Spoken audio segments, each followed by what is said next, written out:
Hi, this is Donovan, and I'm continuing with the last chapter of my book, Sex and Sacrament. This chapter is in part two, the part about praying and encountering divine sacramentality through the body. That's part two. And chapter five, this last chapter, is specifically called Sex and Sacrament. It's about human sexuality and intimacy as sacramental. So this section, I've actually done two other episodes on this chapter. So this is the middle section, human love as heart-opening grace, awakening to a journey with and toward God. So human love is an entry point or an experience of journey and heart-opening. And it begins with some lines from Shakespeare's play Romeo and Juliet. And this is Romeo. If you were reading this, you would see these cues. This is Romeo to Juliet taking her hand. If I profane with my unworthiest hand this holy shrine, her hand, the gentle sin is this: my lips, two blushing pilgrims, ready stand to smooth that rough touch with a tender kiss. This is Juliet. Good pilgrim, you do wrong your hand too much, which mannerly devotion shows in this: for saints have hands that pilgrim hands do touch, and palm to palm is holy palmer's kiss. Romeo. Have not saints lips, and holy palmers too? Juliet. Aye, pilgrim, lips that they must use in prayer. Romeo. Oh, then, dear saint, let lips do what hands do. They pray. Grant thou, lest faith turn to despair. Juliet. Saints do not move, though grant for prayer's sake. Romeo. Then move not, while my prayer's effect I take. Thus from my lips, by thine, my sin is purged. And they kiss. Juliet. Then have my lips the sin that they have took. Romeo. Sin from my lips? Oh, trespass sweetly urged, give me my sin again. They kiss again. Juliet. You kiss by the book. It's my favorite scene as a theologian from Romeo and Juliet. The banter about pilgrims, a palmer in that one, it also means pilgrim. Kissing as prayer. In the Bible, too, human love is sometimes allegorized as a pilgrimage, a kind of journey that may include some time of faithful service and waiting, filled with more obstacles and delays for some couples than others. And here I'm contrasting Romeo and Juliet. Yeah, they definitely had obstacles. It's a tragedy. At the same time, they came together very quickly in moments. That scene is they meet, they kiss, twice, and then they escalated to marriage, I think, within days of having met, right? Certainly, again, this book in part is written to express the sacramentality of same-sex marriage.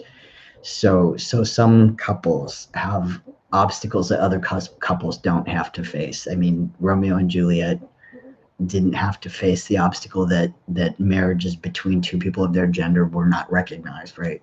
So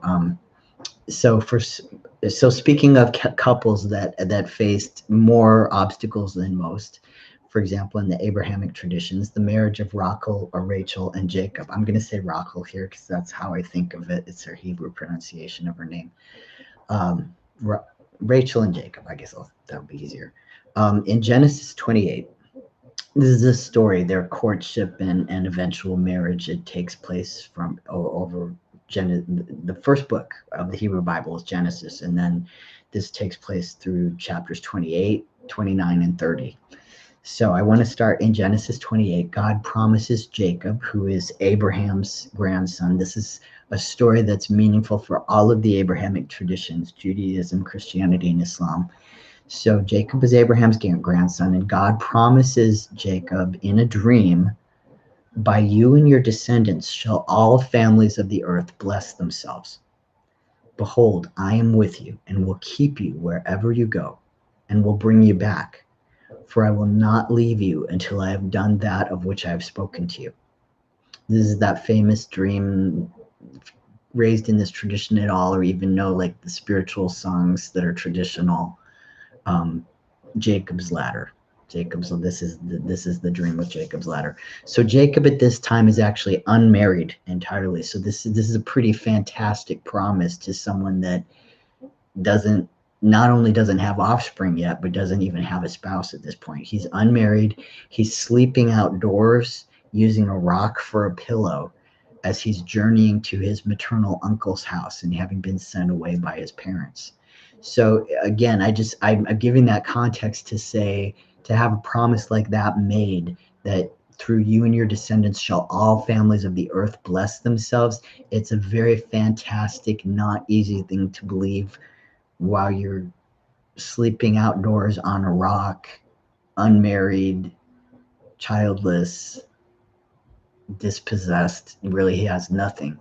Although Jacob's afraid, he's frightened by this dream, he's also awestruck, and he actually vows to serve God. He uses if in this. So if you do the things you said, if you really are with me through all this. So he's not quite sure, but he just vows that if these things come to pass as you say, or if you're with me, then I will serve you, God. And he runs into a group of his uncle's neighbors, a bunch of shepherds and their flocks. This is a part that really stuns me about Jacob. So here's Jacob with nothing, with a bunch of people he doesn't even know. They don't know him, and he starts bossing them around. It's the most astonishing part of this whole story to me. Without offering to help them in any way, they don't know him. I mean, they know his uncle, they've established that, but they don't know him. He tells them, shepherds, don't you think at this time of day it's about time you rolled that heavy stone off the well and got ready to water the flocks? I really feel you should be doing that right now. Um, but he's not offering to help. He just, bosses these shepherds around. So they say no. To me, understandably, they refuse to do it. And they explain to him, you'd think they would have beat him up or something for that. But anyway, they explain to him that's not how we do things here. Um, and one of the really cool things about the story is they say, we're not going to open the well until Rachel gets here. It's his cousin, his uncle's daughter. And so Rachel's name in Hebrew means ewe, or EWE, female sheep. And they explained to him, Rachel's in charge, not you, not even Laban, not us. Rachel's in charge of these 3 flocks of her father's, and when she gets here, then we will have all the sheep together, and at that point we will roll the stone away. So they explain all that to him, and they explain, we always wait to water the community's sheep when all of us are together at the same time. So just a little bit of background on that. It turns out in those days, the stone well coverings for a community well like that were made to be too heavy for just one person to roll away or to move by themselves. And the reason for that was they didn't want anybody to be tempted to hoard the water just for their sheep or just for themselves or their family. See what I mean? So that the rock the well would be built in such a way you would have to have multiple people from the community to uncover it together, so that the community would have to share and nobody could hoard the water. So the reason I'm bringing this up is that even though that's the case, when Jacob first sees Rachel as she finally shows up with her sheep, Jacob, who wasn't even going to help the other shepherds uncover the well, he just wanted them to do it, he somehow grabs the stone by himself, rolls it off the well by himself, and then he waters the flocks. But he did not. I just really wanted to establish this. He didn't offer to help the other men do this, but when he saw Rachel, different story. Then he has like superhuman strength. He does everything himself. And then after he opens the well for the community as a whole and cares for Rocco's flocks first, he then kisses her. And the Bible says when he kisses her, after he kisses her, he wept aloud. Again, this thing to me seems very striking. Even as a grown man in front of all these other men, he openly wept aloud. Is so overwhelmed by his feelings when he met her. Yakov or Jacob, his name means the one who follows. Of course, he's famous for following the God of the covenant, the God who made the promise to him in this dream. But he also has a way of following Rachel. This is the reason I'm lifting this out in this section, is partly because, of course, this whole book is aimed at people that deny the sacramentality of marriage and of same-sex marriages in particular. And those are folks who lift up this story in their sacred text. And I think there's some angles at which we don't always understand this story, some depths and of this story. What does it mean to be in covenant? What does it mean to okay, so this is a heterosexual couple, and this is a patriarchal sacred text in a patriarchal marriage. At the same time, it really can be powerful to look at the relationship between Yakov and Rachel and realize that that he's not trying to dominate her. He serves her, and that's a model that if even heterosexual couples can do this, to me, this just really speaks about what marriage, a marriage that's part of a promise by God to someone who wants to be faithful. What is marriage? It's certainly not just a sex act. It's certainly not just a civil issue in this kind of spiritual context. And again, I'm aiming this at people who this is their sacred text and they misinterpret it in some kind of a way that's very exclusionary. And I invite us to look at this story, maybe to slow down and look at it a little more carefully. All right, so again, Jacob's name means the one who follows.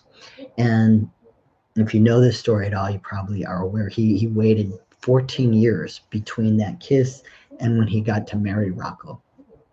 And that was at the insistence of her father, who had also, Rachel had an older sister, and his, it's a bit of a complicated story, but anyway, the father did not want the younger daughter married before the older daughter, so he tricks Yakov famously into working 7 years and then you'll get married, but he switches brides and has him marry Leah, the older daughter, first, and then he has to work another 7 years before he gets to marry Rachel.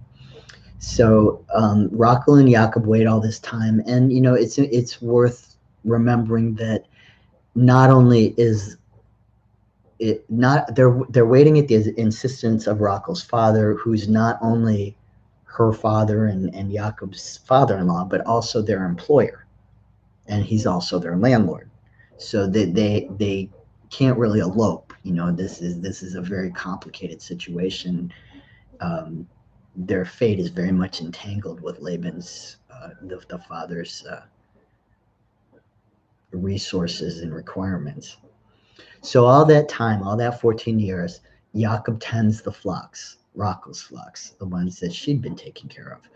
And it says in the scriptures, it says literally, because of the love he had for her, all these many years of delays and waiting seemed to him but a few days. So again, that's the last quote I wanted to lift up from this problematic, the sacred text here, the Yaakov story, and the Pentateuch, the Torah, and then of course from a Christian perspective, you take all of the Hebrew scriptures all the way through the Christian scriptures. There's a lot there that's problematic for folks who how can I say this? It's very patriarchal, right? It's very heteronormative, and I'm not getting into that in this book because other people have written it. Of course, there's people like Ruth and Naomi, Jonathan and David, the Roman centurion and his lover. There's certainly same-sex couples in there who are lifted up and celebrated, and it's not a homophobic sacred text necessarily, certainly not in the way that it's been used. However, I want to acknowledge before I go any further that I'm lifting up Yakov and Rachel. I'm lifting up this 14 years of waiting, and that it seemed but a few days to him, so we're told. And I'm not trying to sweep under the rug that this may not be, there are more aspects to Jacob's story, but even this patriarch, as he's known as a patriarch even in Islam as well as in Judaism and in Christianity. Even this patriarch is vulnerable, open-hearted, and supportive of his spouse in this relationship, even though in many other contexts he comes across as very aggressive, very dominating, very manipulative. But with Rachel, he's got this different kind of relationship.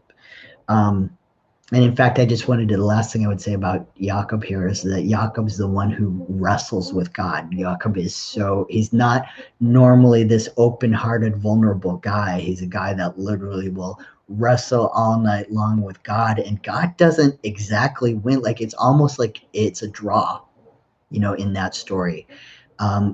Yakov comes out with a wounded hip and he limps for the rest of his life, and he gets a new name by God. But he demands that new name. You will bless me, and you will give me, and you will tell me your name. And there's a give and take between God and Yakov in that whole situation. But that's a different story. But it's relevant to thinking about what it means that somebody like that, somebody that's, I'm just going to say it, whatever. That's as much of a badass as Jacob is, to wrestle with God and not be utterly vanquished and destroyed by that, but actually have it be kind of God gives in some ways, in that wrestling match.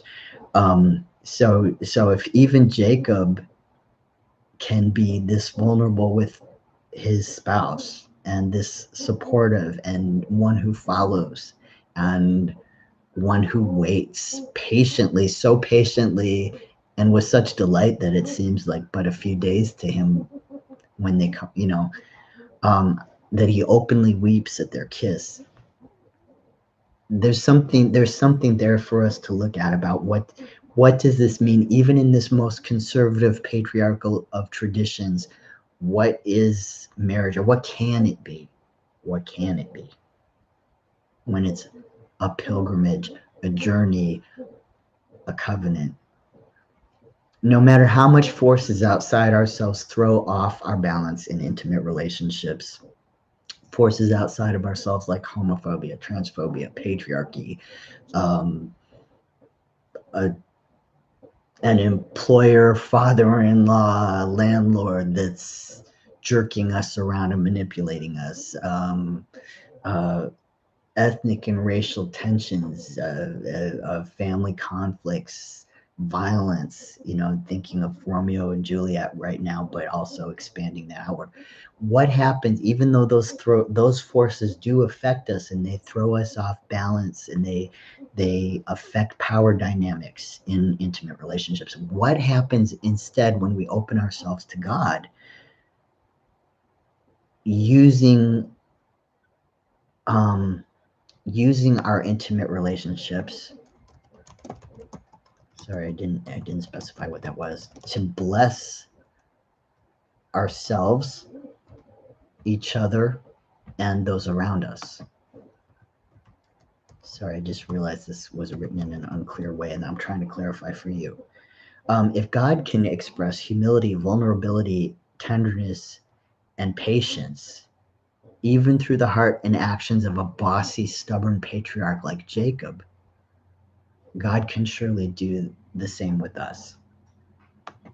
So my point here was, I maybe didn't word that very well. Soften the heart Um, that's that's what I should say. Soften the heart of a bossy, stubborn patriarch like Jacob, so that he can express humility and vulnerability and tenderness and patience.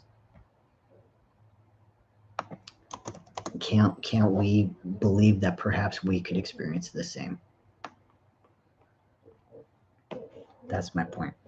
And again, I understand that maybe not everybody looking at this right now holds that biblical story in the same way as folks for whom it's a sacred text.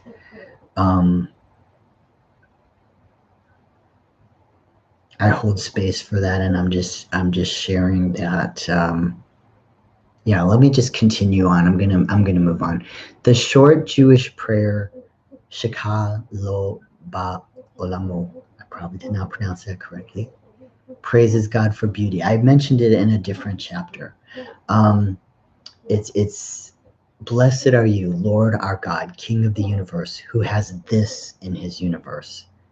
It's a prayer that in the Barakot, the traditional Hebrew prayers of blessing, is the prayer that comes up that we use when we have an overwhelming feeling about another human being or something beautiful that we see. And this prayer reminds me of that kind of overwhelm that Jacob seems to have felt that caused him to weep aloud when he first met Rocco. Blessed are you, Lord our God, King of the universe, who has this in his universe. These barakot, these traditional Hebrew prayers of blessing, express our relationship with God and with each other as well in ongoing praise and thanks throughout each moment every day. They're it's a manual of prayers to reference and pray no matter what's going on. There's a prayer for everything. Another of these prayers, for example, praises God for keeping covenant. It's a prayer and promise that we can be reminded of when we see a rainbow. Um, and in fact, there are some who, when they see a rainbow, they just spontaneously burst into this prayer of blessing. The rainbow obviously is a symbol um, for some of us now of our unity within the LGBT community, and of for some of us who are also people of faith, it has this extra layer of meaning. In the biblical tradition, it's the symbol of God's first biblical covenant with human being, the very first covenant in the whole Bible.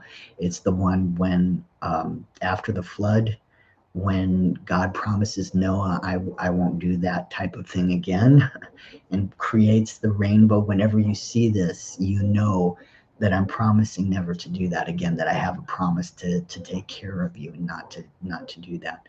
So anyway, that covenant is in Genesis 9, and the prayer, the of blessing that you can pray when you see a rainbow, or that you can pray whenever something reminds you of God's faithfulness, is blessed are you, Lord our God, King of the universe, who remembers the covenant and is faithful to his covenant and keeps his promise.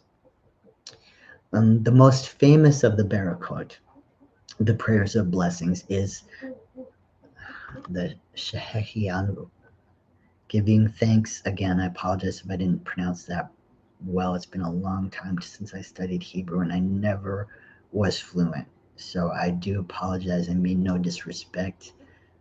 These are beautiful prayers, and I'm just grateful to have been exposed to them, and I'm trying to point in a direction of people of faith and their spiritual traditions that are treasures. So anyway, so this particular prayer of blessing, the Shehechianu, gives thanks for God's steadfast faithfulness. This prayer goes, blessed are you, Lord our God, King of the universe, who has kept us alive and sustained us and enabled us to reach this moment.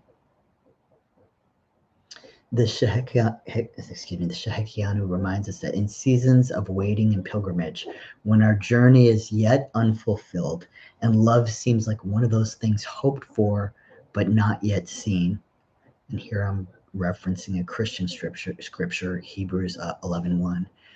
These ways of prayer, these blessings that I just quoted, can sustain hope and gratitude. So to give you an example, that may have seemed very abstract.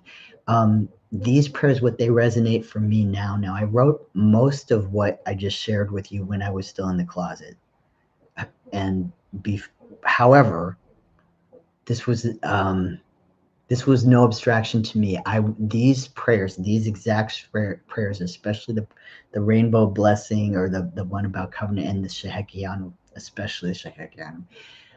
When after I came out, or when I was even before I came out publicly, when I was mentoring LGBTQ students at a religious university, they were, yeah, it's, you know what, it's in the news. You can Google it. Anyways, the point is, I was trying to be supportive of them. Um, they wanted, they were, we were. I'll just read it the way I wrote it. These queer students prayed these and other prayers out loud with my family, my children and I, actually, each week on Friday night before a shared meal. What I would do is invite them over to pray and eat a meal with us, and it would keep, we called it Shabbat. I mean, in the Jewish practice of Sabbath prayer. Um, Not that we were Jewish, but it was a small gathering. There was a saying that we'd heard at the time, that the Sabbath, Israel keeps the Sabbath, and the Sabbath keeps Israel. And we were trying to keep a light.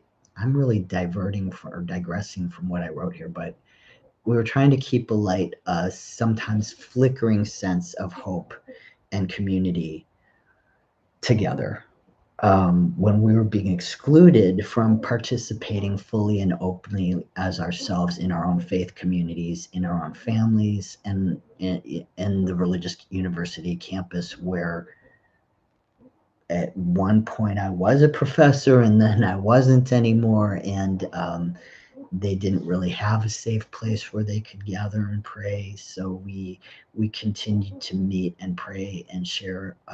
We call an agape meal, a love feast, or a kind of a, it was a potluck, really, but as it was in the early church. But we basically tried to go back to the practices of, like, the Acts. If you know the Acts of the Apostles, it's a book in the Bible, after the Gospels. But we tried to go to this very simple faith of that the earliest Christians had, and the earliest Christians were Jews.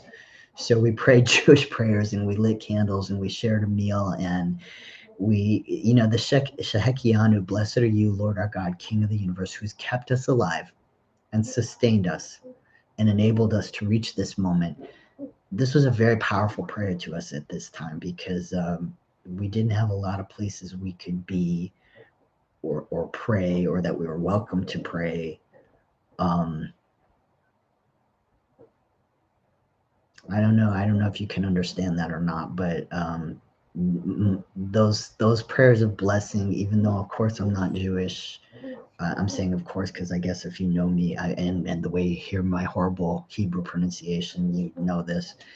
Um, so I'm not trying to make false claims about that. I'm only trying to say that with thankfulness, those prayers of blessing meant a lot. These prayers thanking God for keeping us defied what seemed to be reality. We continued to pray these blessings in Hebrew and in English, as I lost my job, as I lost my spouse, as we lost our home, as the material circumstances of the little meals we shared grew ever more simple. Still, we would gather and light the Sabbath candles, pray these prayers, break bread together, laugh, and we were, in fact, sustained by a love greater than ourselves, and greater than the hatred of other people. In those times, this isn't in the book, but I'm just going to say it here. In those times, I was receiving death threats. I was doxxed a couple of times. The students on campus were receiving threats of violence. Not all of them, but a few of them were. Some of them were. Anyway, I guess I can't really go into things that I don't have. it was a hard time. I'll just say it that way. To affirm the power of love in our lives was not self-evident. I'll just put it that way. It was faith, and the gathering of community, the little community that we made with each other to pray. Um, that was an embodiment of love. In those days, my prayers were guided most by what the Apostle Paul taught in Christian scriptures. It was a little passage in Philippians, 4th chapter. Rejoice in the Lord always. Again, I will say rejoice. Let all people know your forbearance. The Lord is at hand. Have no anxiety about anything, but in everything, by prayer and supplication with thanksgiving, let your requests be made known to God. And the peace of God, which passes all understanding, will keep your hearts and your minds in Christ Jesus. So I took that 3 verses as my counsel and my guidance, from before the time I came out publicly, all through the events that were very public in the fall of 2013, and for a long time after. I turned that into a prayer. Forbearance, long suffering patience, and peaceableness with other people, no matter what is happening, was beyond my capacity. I did not feel like rejoicing when I was no longer permitted to work, or when my spouse left us and our family home was sold while my children and I were still living there, or when it seemed people I'd known and trusted as friends and family were hostile or just at least distant right when the children and I most needed their support. But because that was scripture, and because Paul went through some stuff, and managed to keep his faith intact through it all, I prayed as directed. Any joy, forbearance, or patience, thanks, and peace that came to me or through me in those early years was definitely a gift of God. It was grace, and nothing to do with the state of my own heart or mind at that time. I was really grief stricken and afraid. And yet my experience was that God was faithful to me in providing me with an ability to behave with patience and forbearance in really difficult circumstances. So that was a very powerful prayer to me as well. A prayer that allowed me to be loving. That's what I'm trying to get. This is sort of my love chapter, right? So no matter how we love or whether anyone loves us back, love, like a compass and a journey, points us in the direction of God, or of greater love, of greater truth, of greater beauty, the source of all love.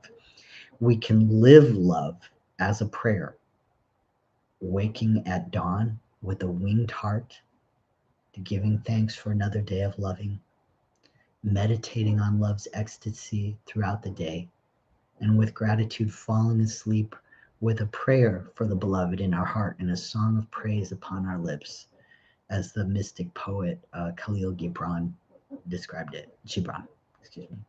So, love as a prayer of thanks we live in each moment points us toward our highest self, our highest truth, the source of all love, no matter whom we love, or whether that love is deserved or whether that love is returned. Love itself is grace, an unconditional gift and a means of grace. And here I want to pause, because what I'm going to do now is transition to the next section, which has to do, I'm just going to give you a heads up what the next episode is going to be. I'm going to film it as soon as I turn the camera off. I'm going to turn it right back on. In light of current events, it has become, and I'm filming this at a time right after the presidential election in the U.S., the presidential election of 2020. And it's been and I was an election worker many days.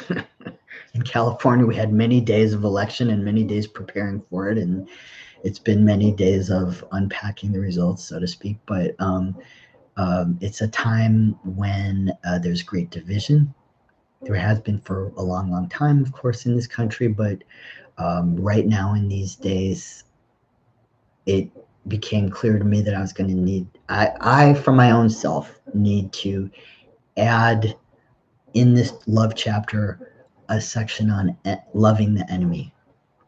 And I know this is supposed to be about same sex love, but again, this whole book was written to really to celebrate same sex marriage as sacramental at a time when I was living in a community that did not celebrate it at all, and in fact denied the possibility of it.